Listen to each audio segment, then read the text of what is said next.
You don't have to look far to see that our systems, our core services, our infrastructures are showing terrible signs of stress. The cracks are becoming ever more obvious, whether it be the NHS, whether it be the slow decline of the Royal Mail, whether it be ferries to the Outer Hebrides, whether it be the state of the railways. It's pretty apparent things aren't in a good shape. Now, each of these has its own explanations, and each of it could be thought of as a special case, and each have proposals associated with them to fix the problems. There are even guilty parties, in inverted commas, who can be blamed for the state we're in. Unions, management, politicians, and so on. But it's not the individual cases so much. It's all of the cases together.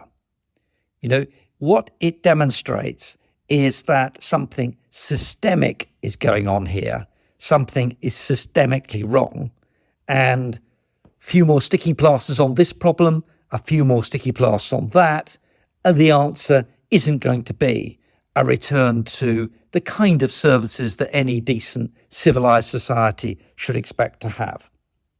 And whatever the merits of privatisation, which after all was supposed to deal with the investment backlog and put our assets in a better state, it's done not much better than nationalisation did before it.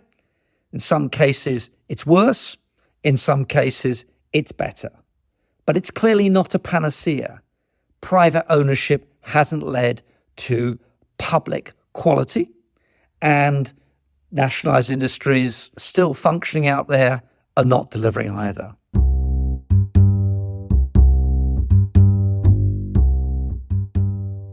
So, what's going on? Why are we in this state? Why can't we just fix each of these problems? They're not complicated particularly.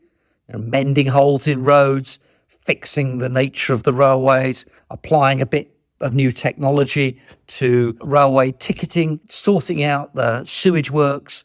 We know how to do these things. We don't have to wait for science to invent us, fusion power or something. And when we think about it that way, we know what we need to do, but somehow we can't do it. There's an obvious explanation, a systemic explanation. We're not actually prepared to pay the costs of putting this stuff right. Because, the old cliche, there's no such thing as free lunches. None of this stuff will just happen automatically.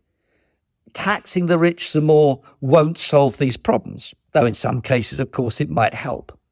The fundamental issue is, as a society, as an economy, we're not prepared to pay what it takes to deliver the services, and we're not prepared to save what's required to provide for the scale of investment that's now required. We don't maintain the assets properly.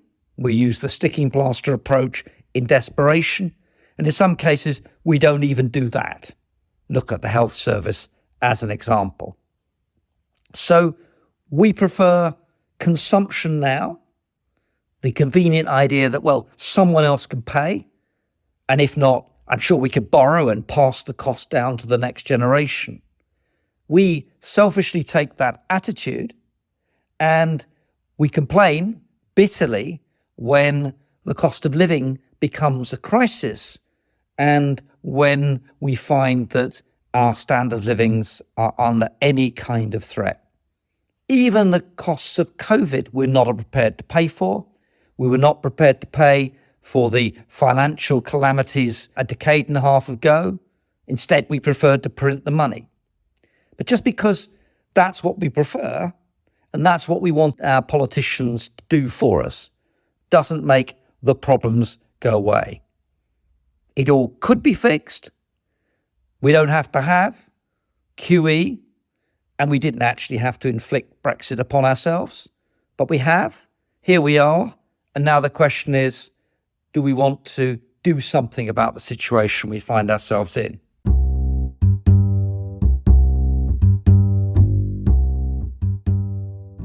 Now, if you ask that question, you have to then consider what a sustainable economy would look like.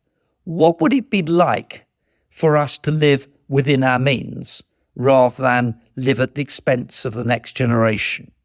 What will we have to do? What will be the nature of that economy? That's the project I'm largely engaged in at the moment. And it's not very hard to define its abiding and time-independent characteristics. The first one up is polluters would have to pay. The costs of the pollution that we cause would have to be paid by someone. And the inconvenient fact is that it's you and me that's doing the pollution. All those firms out there don't do it for fun. They don't dig up fossil fuels for the hell of it. They do it for profit because you and I demand those outputs. And we ultimately cause the emissions that follow. We should pay. We are the ones who want ultimately the housing and the other developments. We want the greener fields concreted over because we want the houses, but we're not prepared to pay for the damage we do to biodiversity. And these unwillingnesses to face up to the costs feed through into the excess pollution we have and the damage that does to all of us. So we, the polluters, should pay. We should pay for carbon. We should pay for biodiversity loss. We should pay for the sewage, after all, it's our sewage that's being pumped into the river. And we would then have a more sustainable economy. We should pay for the public goods, which are the central framework within which any competitive or even state-planned economy works within. Those great systems that we all benefit from, not just defence and law and order, though neither of those are in particularly good state at the moment in any event, but also the great infrastructures. We all benefit from everyone being connected digitally. We all benefit for everyone being on the electricity system. We all benefit from mail being delivered to any address anywhere 6 days a week. These are all, in the end, public goods, and they are public services, and we have to pay for them, just like we should pay to provide decent health, and we should pay for decent education.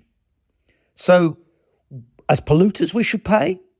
As the backbone of the public services and the public goods, we should pay. And these two things together would form the nature of our economy. The prices, in the jargon, would be right.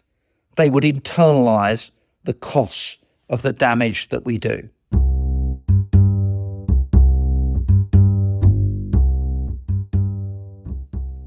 But that's to put right the day-to-day activities. But on top of that, we need to invest. We face a challenge which is not greatly distinct from that which confronted the Victorians. We have to rebuild our sewage systems. We have to rebuild our transport systems. We have to provide electric car charging. We have to create new decentralised power systems. We need to think very hard about how to complete our fibre networks.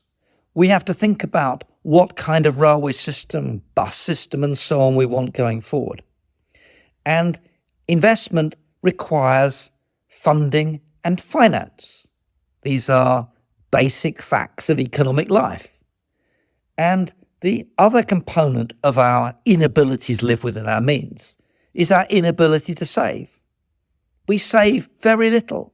We're even now depleting our pensions. Business doesn't retain earnings for investment. It largely pays out profits in dividends. It's especially true, for example, across the water industry.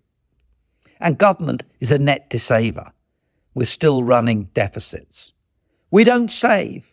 And so the only savings we have to draw upon are savings of foreigners, those who do save, and we piggyback on those savings. But remember, that's not a free ride either, because those savings have to be serviced. The profits have to be paid to help pay back what's been lent to us. and there have to be charges for the interest, the debt, and so on added to them.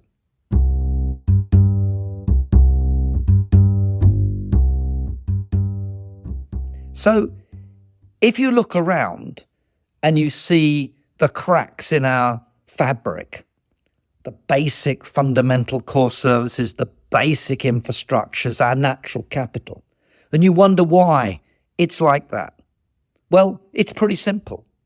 We want to live beyond our means, and we don't want to save to invest. And that's what gives us the consequences we can see in our economy today. Of course, it's unsustainable. It can't be kept up. What is unsustainable won't be sustained. And the not being sustained bit is what happens when you ring for an ambulance and when you want to connect up new services to the electricity networks, or you want to charge your car, or you stand by, in my case, the even load and watch the sewage going down almost continuously through the river. This is the consequence of living beyond our means. And I'm sure it would take a brave politician to tell the public that they're going to put this right and it's going to cost us, and that our standard of living is challenged as a result. But that is a sad reality. And the really sad thing about reality is it's inescapable. What isn't being sustained will not be sustained, and we will reap the consequences.